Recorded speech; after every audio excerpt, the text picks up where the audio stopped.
Hi, I'm David Cogswell, and I'm here with Bud Lenhausen, the expedition leader for this Lindblad cruise, which is on the National Geographic Resolution. We're in Svalbard, in the Arctic Circle, and this is Insider Travel Report. Bud, it's great to see you here. Thank you so much for taking time with me. I think it'd be nice to start out by just explaining what your role is as expedition leader, because I'm not sure how many people understand a company like Lindblad is very unusual. Yeah, the expedition leader is essentially on the level of the captain, and the captain, of course, is the ultimate authority on the ship, but the expedition leader has the responsibility of running what the guest experience is, and also managing the natural history staff, or the staff that we have on board that give lectures and lead hikes and drive zodiacs and do various of those duties, and also coordinate with the rest of the crew, the galley, the hotel manager, and just everybody else on the ship. The captain manages those, but the expedition leader needs to coordinate what the guests are doing in relation to those departments that are on the ship. Excellent. So this particular trip, I understand, is the earliest that Lindblad has come to Svalbard. Is that true? That's correct. Sven Lindblad did a reconnaissance up in Svalbard in March a few years ago, and found that the light was beautiful, and it was just a very special time of year.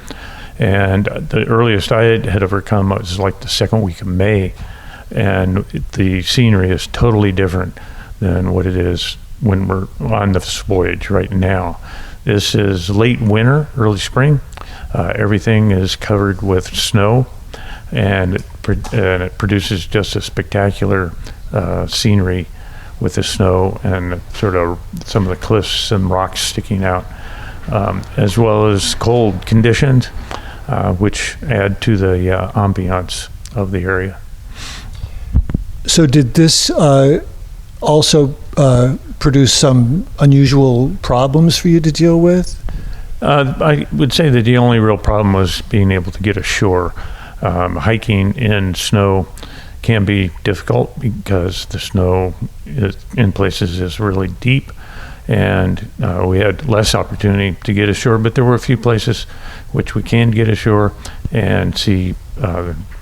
We saw reindeer, walked up to a glacier, or near a glacier at least, so sort of doing things that we could do during the summer when there isn't snow is a little bit more difficult. But the other thing about this time of year, there is still ice around, pack ice up north, and ice called shorefast ice in the fjords, and those are the habitat for certain wildlife, such as seals and polar bears in Svalbard. And weren't there a number of things on this trip that you had never experienced before, or that the trip had never included before, like walking on ice, or even like the steam on the water and things? I heard was something new. You've been with Lindblad for many years, I think, right? I started in 1983, okay. And I have been coming to Svalbard since 1987, again at mostly in the summer.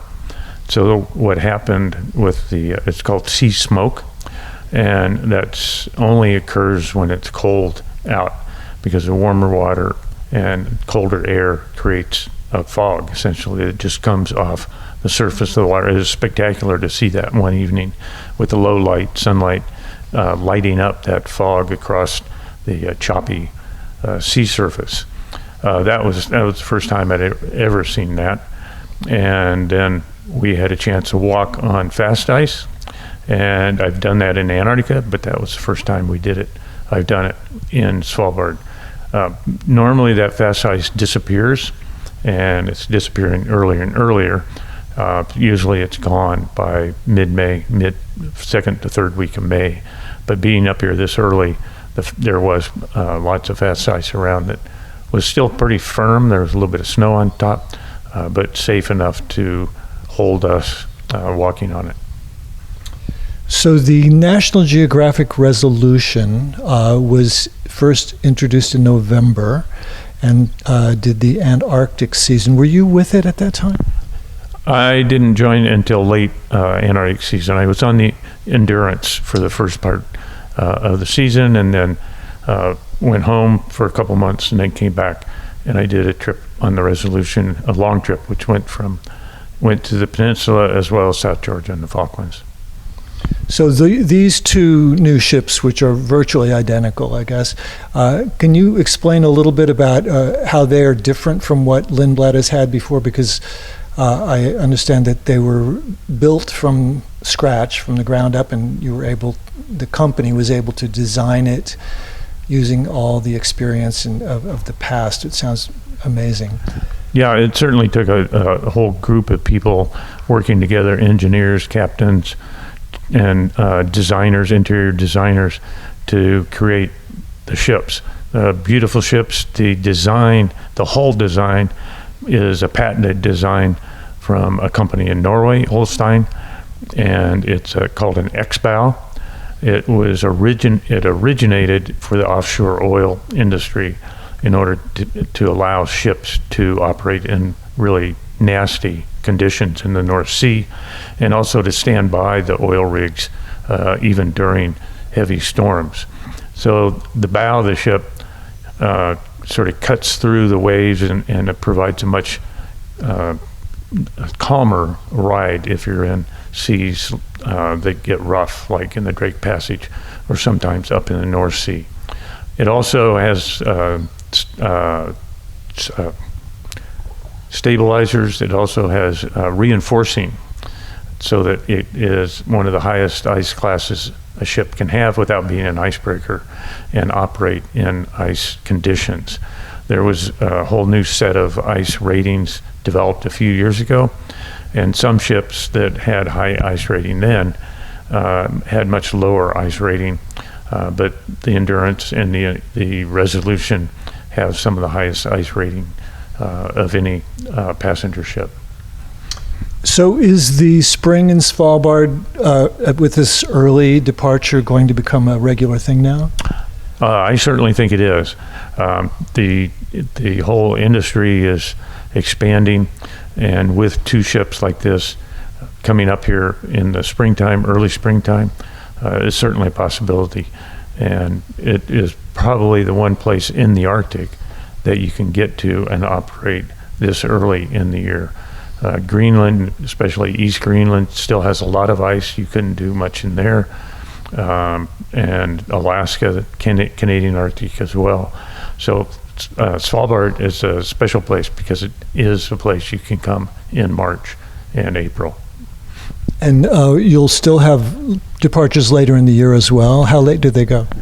This year they're going into late June, and then both ships will move over into the Iceland and Greenland, and then go into the Canadian Arctic doing the Northwest Passage. And then one ship, the Endurance, will do two of those from Greenland to Alaska and then back. And then the Resolution will do one trip from Greenland to Nome, Alaska. And then the plan is to go down through the Bering Sea, Aleutian Islands, onto Japan, and then further south from there. Well, I appreciate very much you giving us this opportunity to pick your brain. You've got an amazing knowledge base here. And with that, this is David Cogswell, and this is Insider Travel Report.